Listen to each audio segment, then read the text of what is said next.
So how much do you think the human body has changed since the 50,000 years ago that you had mentioned?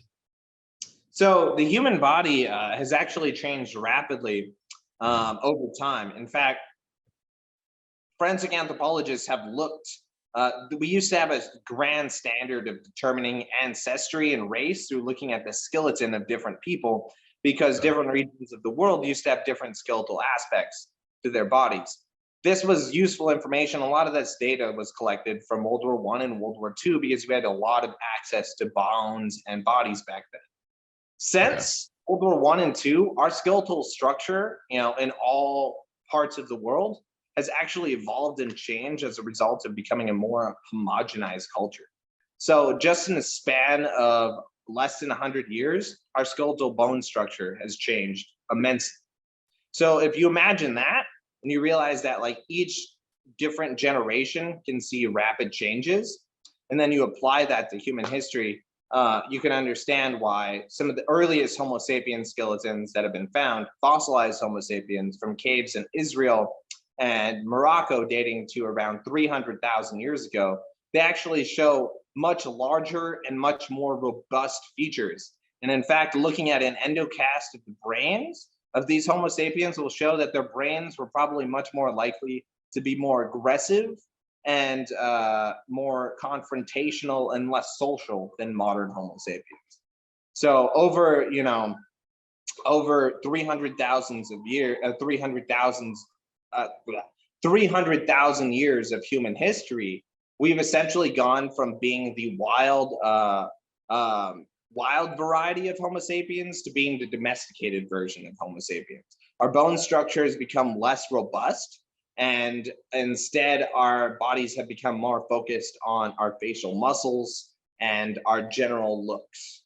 So essentially we're just becoming prettier, smaller, and more social, which with each coming generation, similar to how we work to breed cats or dogs. We're just doing it ourselves through our That own is self-reflection. interesting. So then the question I would ask is, with the introduction of mobile devices, screens, how do you think the human body will be different 100 years from now? So that's a really great question. I think the major changes of our human body won't necessarily come from our technology, but they'll come from the consequences of climate change. We've actually looked at famine in the past. And part of the reason I'm actually a shorter guy is I looked at it in my genetic record. And it's because if you have generations that starved, even the great grandparents who starved during childhood or during their teenage years, it can actually still affect the stature of their youth several generations onwards. So that happened in my family with the potato famine in Ireland. So I would imagine that, with our massive population, and less water and less arable land for growing material, we would probably see the human stature somewhat shrink a little more. But who's to say? I mean, we could have our new technology has also allowed us to have social connection in a way never before seen. So what I think is going to happen is through dating apps, we're going to see sexual selection go into overdrive.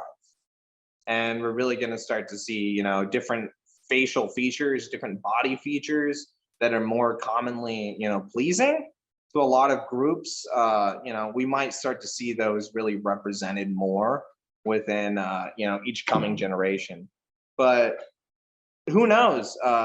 We're also expected to have a population decline now, like not through violent means. They're just the boomer population is expected to die out. In most countries, we're not seeing new populations fill them. So I don't know how Right. that's going to affect it.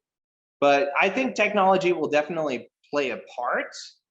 I'm more interested to see how things like AI will affect human culture, because if we get an AI that's good enough to do people's work for them, What is that going to do for our societies? Because once we make that change, that's the first time that we've really created a bunch of extra time for our society to further stratify. Part of the reason why we have all these specialized trades now is because of the adoption of agriculture that allowed people to have extra time to look into different traits and different skills and different hobbies. So I'm really interested to see, once technology progresses a little bit further, and less people are really needed to do a lot of major jobs. I'm interested to see how that affects art. I'm interested to see how that affects culture. I don't know, stuff like that. Yeah, that is interesting. Go back to this dating app thing that you mentioned. I mean, for me, feature. this is just me. This is just my Okay. stoner thoughts, right? Stoner thoughts of a scientist smoking a joint and realizing, wow, all of these people are choosing mates based on, very superficial initial things. I'm sure if we continue doing that for several more generations, we're going to start to see certain traits represented more than others, just because that really, takes sexual selection, and it goes from you just have people to choose from in your general circle or your friend group or your town to having choice over the whole world. It's really gonna, I think it'll further change humanity.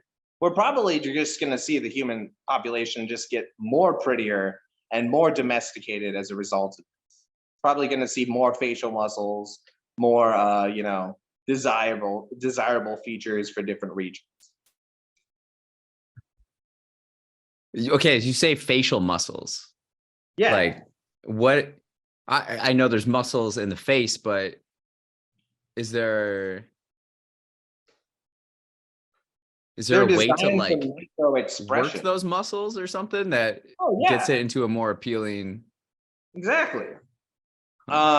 It's not necessarily that, but it's just, one of the it's just one of the things that comes from like the general skeletal structure of the face. And yeah, it's just one of the things that how do I say, it's how we emote.